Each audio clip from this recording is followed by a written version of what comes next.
Namaste and good morning to all of you. मी प्राध्यापक देवेन लवटे तुमच्या सगळ्यांचं या व्हिडिओमध्ये स्वागत करतोय. तर आजच्या लेक्चरला आपल्याला बघायचं आहे 12वी फिजिक्समधील 5वा टॉपिक ऑसिलेशन्समधील पुढचं आर्टिकल जे आहे angular SHM and it's a differential equation. ज्या angular SHM angular simple harmonic motion and it's a differential equation हे आपलं आर्टिकल. सुरुवातीला आपण अँग्युलर एसएचएम म्हणजे काय बघूया. त्या अगोदर ही जी काय फिगर दिसते त्या फिगर विषयी एक्सप्लेन करूया. Consider that the metal disc or metallic disc attached centrally to the fixed axis, that is the wire or fixed axis along the wire suspended from the rigid support. If that metallic disc is twisted and release it, then it produces the oscillations in clockwise direction and anti-clockwise directions. So these oscillations are called as angular oscillations or torsional oscillations. बघा काय आपल्याला सांगता येईल angular oscillations किंवा torsional oscillations काय सांगता येईल. If metallic disc is attached centrally to the axis along the wire which can be suspended to the rigid support, if we twist that metallic disc and release it, then it produces oscillations in anti-clockwise direction and clockwise directions. These oscillations are called as torsional oscillations or angular oscillations. आता यानंतर आपल्याला प्रत्यक्ष definition बघायचे angular SHM म्हणजे काय. या अगोदर आपण बघितलं होतं linear SHM in linear periodic motion. इथं आपल्याला बघायचं आहे सुरुवातच करता येईल आपल्याला त्याच्या अनुषंगाने जसा ते स्टेटमेंट होतं लिनियर एसएचएमचं तसंच अँग्युलर एसएचएमचं आपण बघा. फक्त फरक काय लिनियर एसएचएम मध्ये आपल्याला माहित आहे तिथं फोर्स ऍक्ट होतो आणि अँग्युलर एसएचएम मध्ये इथं टॉर्क ऍक्ट होतं. बघा काय सांगता येईल आपल्याला. In angular SHM the torque acting on the particle is directed towards the fixed point, that is this fixed point, and magnitude of the torque is directly proportional to the angular displacement of the body from fixed point. बघा काय फरक होता. Linear SHM मध्ये आपण force घेत होतो आणि linear displacement होतं from its mean position. Okay इथं आपण काय घेतोय अँग्युलर एसएचएम मध्ये टॉर्क घेतोय आणि डायरेक्टली प्रोपोर्शनल टू आपण काय म्हणतोय अँग्युलर डिस्प्लेसमेंट. तिथे लिनियर डिस्प्लेसमेंट म्हणतो फ्रॉम इट्स मीन पोझिशन. इथं आपण फिक्स्ड पोझिशन असं म्हणतोय. ओके म्हणजे दोन्ही मधला फरक आपल्याला करता येईल. लिनियर एसएचएम ची डेफिनेशन आपण काय बघत होतो. In linear periodic motion force or acceleration is directed towards the always directed towards the mean position and magnitude of force is directly proportional to the displacement of the particle from its mean position. तसंच angular SHM चं काय. in angular SHM the torque acting on the particle which is always directed towards the fixed position and magnitude of the torque is directly proportional to the angular displacement of the particle from fixed position. त्यावरून आपल्याला equation लिहिता येईल बघा. तो is directly proportional to minus of theta. इथं आपलं equation linear SHM मध्ये काय होतं F which is directly proportional to the minus of x linear displacement. Theta कशासाठी अँग्युलर डिस्प्लेसमेंट साठी. आणि मग इक्वेशन आपण यानंतर घेऊया टो which is equal to c minus c into theta.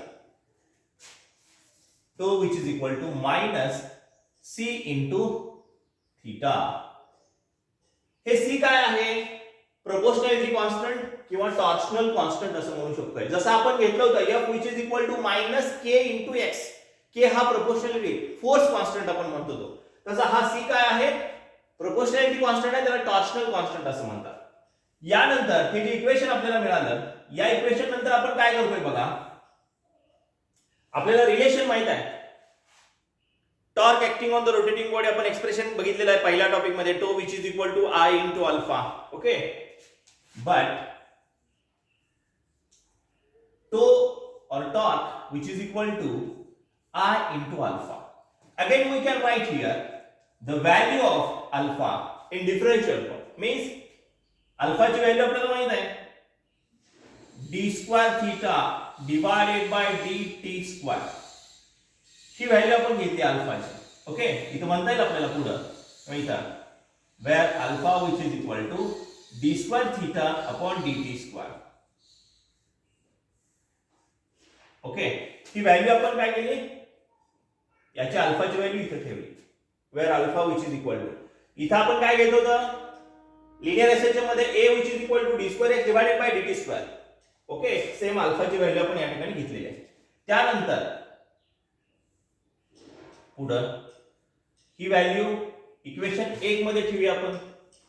काय मिळेल बघा, इक्वेशन 1 मध्ये ठेवल्यानंतर काय मिळेल आपल्याला इक्वेशन फार तर या बाजूला लिहूया तो which is equal to minus c into theta sorry तो ची व्हॅल्यू जी आहे ती आपण या ठिकाणी लिहूया. c थीटा आहे तसंच येणार आहे. टो ची value d square theta divided by alpha ची टो ची व्हॅल्यू आपल्याला काय सांगता येईल i into d square theta divided by dt square. Okay, याला इक्वेशन नंबर ए असे म्हणूया म्हणजे लक्षात येईल. ही व्हॅल्यू आपण काढली टो ची, ही व्हॅल्यू टो ची या ठिकाणी काढलेली आहे. ही व्हॅल्यू आपण इथे ठेवूया म्हणजेच काय बघा I into I with the moment of inertia into d square theta divided by dt square which is equal to minus c into theta असे इक्वेशन मिळेल. फक्त काय केलं या टो ची व्हॅल्यू आपण काढली. टो ची I अल्फा घेतली, अल्फाची d square theta divided by dt square. यानंतर मायनस टर्म इकडे आणूया म्हणजेच काय होईल बघा I into d square theta upon dt square plus c into theta which is equal to 0.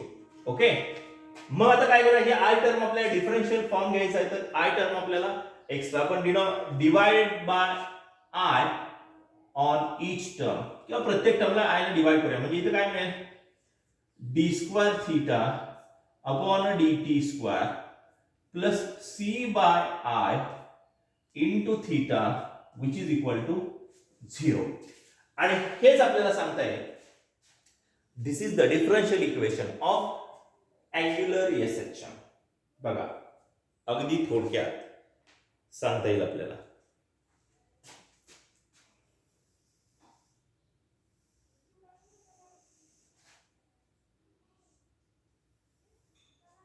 So this is the expression for a differential equation. या इक्वेशनला आपण देऊ equation number 2. Okay, equation 2 shows differential equation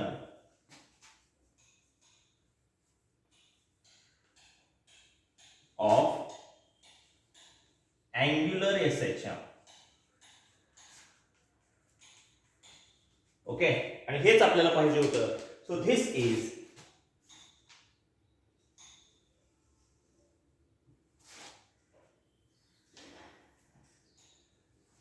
this is the required expression. Okay, म्हणजे आपण काय काय बघितलं बघा अँग्युलर एसएचएम ची डेफिनेशन बघितली. काय डेफिनेशन आपल्याला माहित आहे काय बघितलं आपण in angular SHM the torque is always directed towards the fixed position and the magnitude of torque is directly proportional to the angular displacement of the particle from fixed position. Okay, एक मार्कासाठी. त्यानंतर differential equation आपण या ठिकाणी बघितलेलं आहे. तुम्हाला हा पण प्रश्न विचारा what do you mean by angular oscillations और टॉर्शनल ऑसिलेशन्स, हे पण आपल्याला सांगता येईल, हे पण आपण बघितलं. तर हे तुम्हाला 2 मार्कासाठी असेल. Set up the angular differential equation of angular SHM अशा पद्धतीने तुम्हाला 2 मार्कासाठी विचारलं जाऊ शकतं. ओके, सो थांबूया आपण या ठिकाणी. जर तुम्हाला मी शिकवलेलं जर समजलं असेल तर लाईक करा, तुमच्या मित्रांना शेअर करा आणि अजूनपर्यंत तुम्ही देवेन सर फिजिक्स गुरु हा YouTube चॅनल जर सबस्क्राइब केला नसेल तर सबस्क्राइब करा, शेजारची बेल आयकॉन दाबा म्हणजे आमच्या व्हिडिओच्या सर्व सूचना सर्वात अगोदर तुमच्यापर्यंत पोहोचतील. भेटूया पुढच्या लेक्चरला. तोपर्यंत धन्यवाद.